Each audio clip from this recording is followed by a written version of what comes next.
प्रिय विद्यार्थियों, ये बीए पार्ट सेकंड मानव भूगोल के सिद्धांत जो कि आप मैं बताने जा रहा हूँ। मानव भूगोल के जो अंतर्गत प्राकृतिक एवं सांस्कृतिक वातावरण के दोनों परिवर्तनशील पक्षों का अध्ययन किया जाता है, जिनके विभिन्न तत्व परस्पर एक दूसरे से संबंधित हैं। अतः मानव भूगोल के मूल सिद्धांतों का इसके अंतर्गत अध्ययन किया जाता है। ये 3 सिद्धांत है: क्रियाशीलता एवं परिवर्तनशीलता का सिद्धांत, दूसरा है पार्थिव एकता का सिद्धांत और तीसरा है वातावरण समायोजन सिद्धांत। अर्थात मानव भूगोल के ये 3 मूलभूत सिद्धांत है। इनमें आज आपको पार्थिव एकता का जो सिद्धांत है वो बताना है। पार्थिव एकता के सिद्धांत के अंतर्गत वातावरण के विभिन्न तथ्य आपस में एक दूसरे से घनिष्ठ संबंध रखते हैं। जैसे कि ये बता रखा है कि जलवायु, वनस्पति एवं मिट्टियाँ। जलवायु का वनस्पति से संबंध होता है, वनस्पति का मिट्टियों से संबंध होता है। इसी प्रकार वनस्पतियाँ मिट्टी से संबंधित होती हैं और मिट्टियाँ जलवायु से। इसी तरह मिट्टी जलवायु से संबंधित है और जलवायु मिट्टी से। अर्थात तीनों जो भौगोलिक तथ्य हैं वो आपस में एक दूसरे से संबंधित होते हैं। अर्थात भौतिक तथ्य और सांस्कृतिक तथ्य। इसके बाद है पार्थिव एकता का जो सिद्धांत है, इसका विस्तार से अध्ययन करेंगे अब।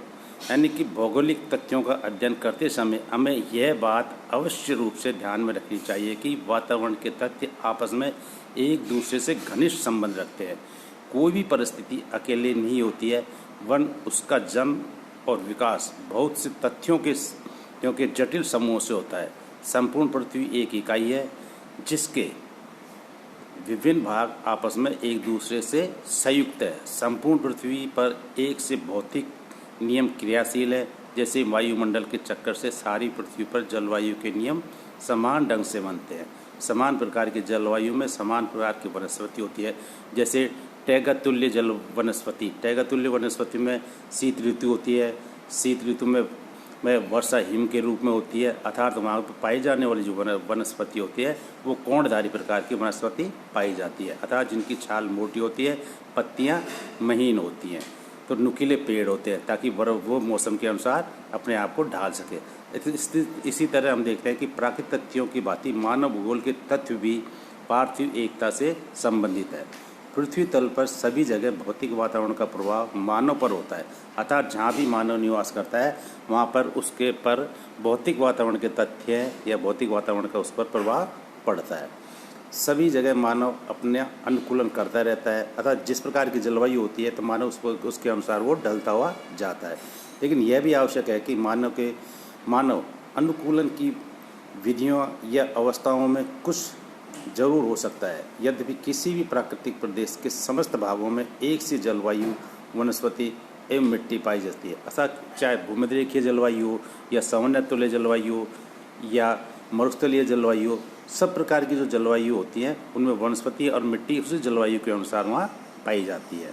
हर क्षेत्र या प्रदेश में समस्त जीव जंतु आपस में वातावरण के साथ समायोजन स्थापित करते हैं। अर्थात किसी भी प्रदेश या क्षेत्र में जो जीव जंतु रहते हैं वो जीव जंतु उस वातावरण के अनुसार अपने आप को ढालने प्रारंभ कर देते हैं या उन वातावरण के अनुसार ढलते हो जाते हैं और उनकी सत्ता का आधिपत्य होता है।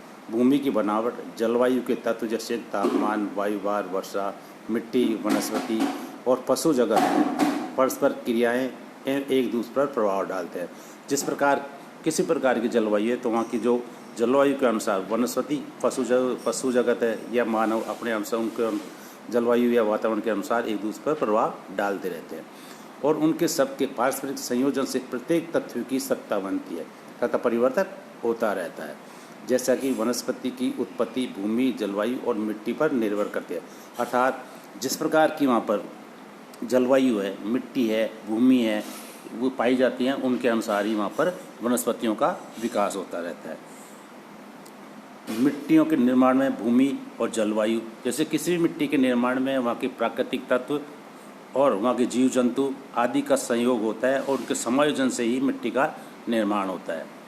साथ साथ वनस्पति का भी प्रभाव होता है। जैसे मिट्टियों का वर्गीकरण प्राय वनस्पति के आधार पर किया जाता है। जैसे कि टैगतुल्य जो वनस्पति पाई जाती है वहाँ पहाड़ जो प्रकार की मिट्टी पाई जाती है।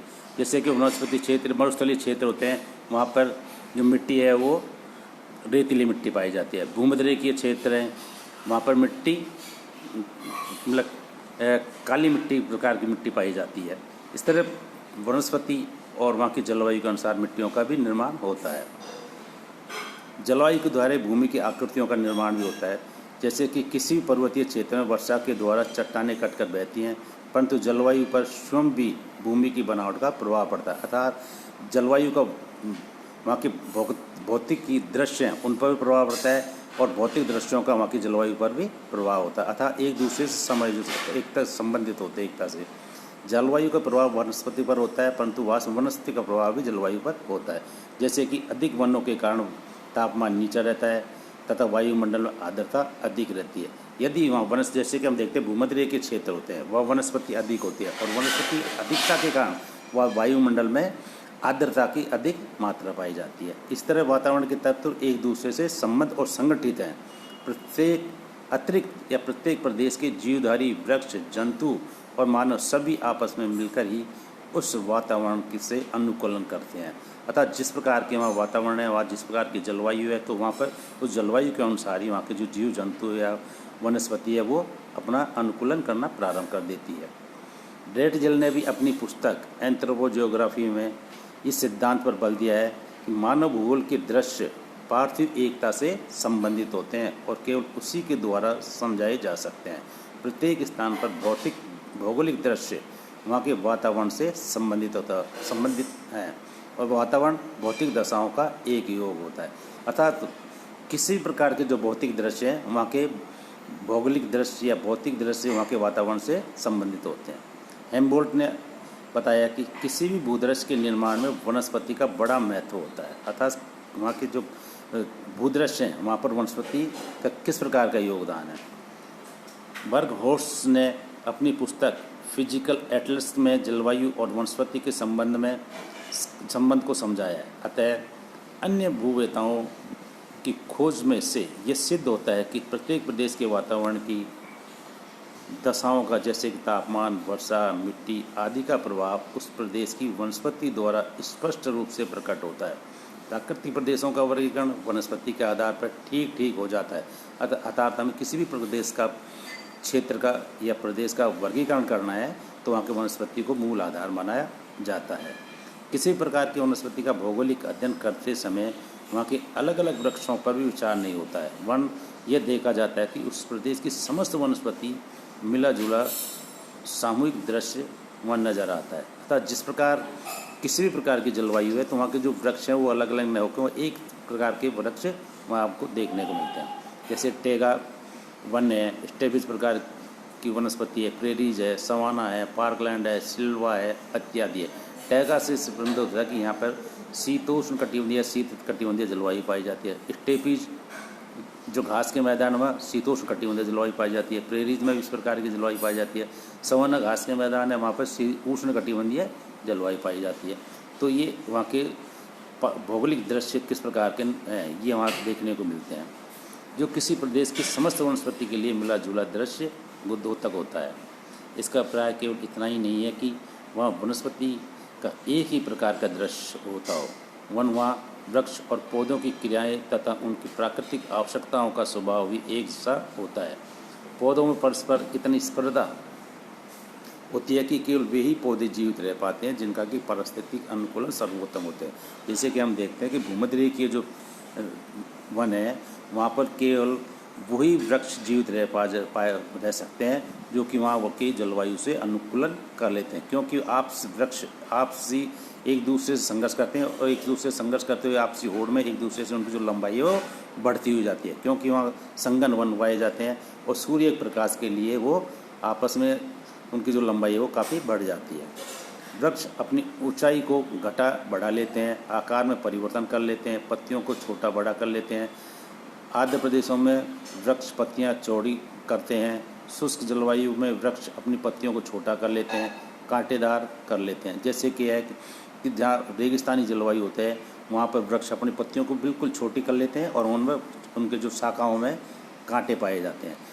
टैगा तुल्य जलवायु वाले क्षेत्रों में वन अपनी पत्तियों को छोटी, छाल मोटी होती है और वन है जो नुकीले प्रकार के होते हैं। भूमध्य रेखीय क्षेत्रों में वृक्ष अपनी पत्तियों को चौड़ा कर लेते हैं और उनमें संघनता पाई जाती है और उनकी वृक्षों की लंबाई अधिक होती है यहाँ तक। तो ये वहाँ की जो भौगोलिक दृश्य या भौगोलिक जलवायु या भौगोलिक वातावरण आदि पर निर्भर करता है।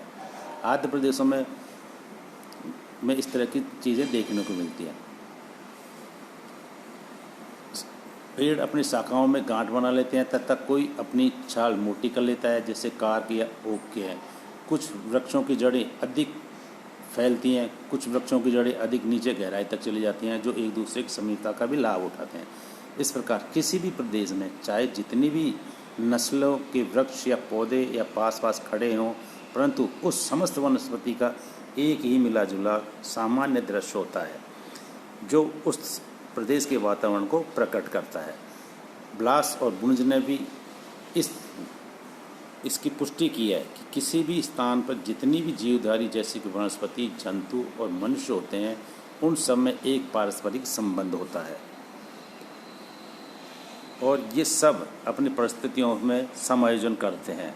मनुष्य की अपेक्षा पशु भी प्रकृति से श्रेष्ठ बनाया जाता है, क्योंकि पशुओं की अपेक्षा मनुष्य प्रकृति पर सर्वश्रेष्ठ है, क्योंकि मनुष्य चल फिर सकता है, मनुष्य के पास बुद्धि होती है। पशु चल फिर सकते हैं लेकिन उनके पास बुद्धि नहीं होती है। इसलिए मनुष्य में बुद्धि के कारण वो अपने वातावरण के साथ समायोजित कर लेता है, वातावरण के साथ अनुकूलन कर देता है और वातावरण कुछ परिवर्तन भी कर देता है। इसका जीव जंतु शामिल हैं, इन सब का एक दूसरे पर प्रभाव पड़ता है। यही कारण है कि वातावरण का अध्ययन करते समय इन सब का मिला जुला अध्ययन किया जाता है।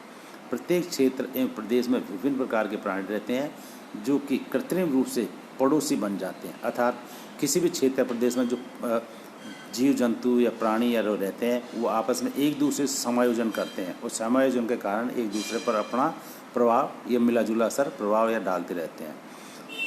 इस प्रकार वनस्पतियों को देखने से मालूम प्रतीत होता है कि उनमें विभिन्न प्रकार के प्राकृतिक पौधे हैं। इसमें कुछ छोटी नस्ल के, कुछ बड़ी नस्ल के और कुछ चौड़ी पत्ती के। किसी भी प्रदेश क्षेत्र में यदि जाते हैं तो उस क्षेत्र में हम देखते हैं कि वहाँ वनस्पति में कुछ पेड़ भरे होते हैं, कुछ छोटे होते हैं या कुछ नुकीलेदार होते हैं। तो सब में अलग अलग प्रकार की वहाँ वनस्पति देखने को मिलती है, लेकिन उन सब में एक अनुकूलन करने की क्षमता या समायोजन करने की क्षमता होती है।